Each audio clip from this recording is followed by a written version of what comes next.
Hi అండి, అందరికీ నమస్కారం. Welcome back to our channel. ఈ రోజున వచ్చేసి మన తెలంగాణ రాష్ట్రంలో రైతు భరోసా ఎప్పుడొస్తాయని చాలామంది రైతులైతే ఎదురు చూస్తున్నారు. సో ఈ రైతు భరోసా అనేది ఎప్పుడు వస్తాయనేది ప్రతి ఒక్క విషయం అనేది మన ఛానల్ అయితే మనమైతే తెలుసుకుందాం. ముందుగా మన ఛానల్ కొత్తగా వచ్చిన వాళ్ళు ఛానల్ అయితే లైక్ చేసి సబ్స్క్రైబ్ చేసి సపోర్ట్ చేస్తారని నేనైతే కోరుకుంటున్నాను. సో రైతు భరోసా అనేది ఎప్పటి నుంచో మనకు డిసెంబర్ సర్పంచ్ ఎలక్షన్ కాడ నుంచి రైతు భరోసా ఇస్తామనేది చెప్పడం అయితే జరిగింది, కానీ ఇప్పటిదాకా అయితే మనకు రైతు భరోసా ఇవ్వలేదు.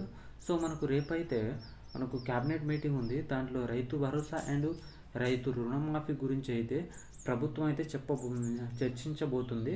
సో మనకైతే రేవంత్ రెడ్డి సార్ అయితే మనకు మొన్న ప్రెస్ మీట్లో ఏం చెప్పారంటే రైతు భరోసా అనేది ఈ వీక్లో అంటే రేపటి నుంచి అయితే రైతు భరోసా స్టార్ట్ చేద్దామన్నారు. సో ఈ రైతు భరోసా అనేది రేపటి నుంచి నిజంగానే వస్తాయా లేదా వచ్చే నెల మనకు మార్చి నుంచి విడుదలవుతాయా అనేది మనమైతే ఈ వీడియోలో అయితే తెలుసుకుందాం. ముఖ్యంగా చూసుకుంటే కొన్ని జిల్లాలకైతే రైతు భరోసా వచ్చినాయని ప్రభుత్వం అయితే చెప్తుంది.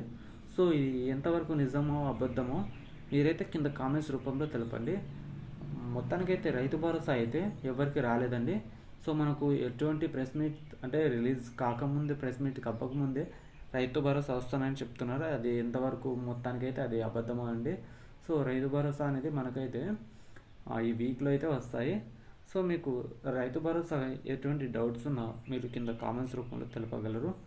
సో మరిన్ని అప్డేట్స్ కోసం మన ఛానల్ అయితే లైక్ చేసి సబ్స్క్రైబ్ చేసి సపోర్ట్ చేస్తానని నేను కోరుకుంటున్నాను.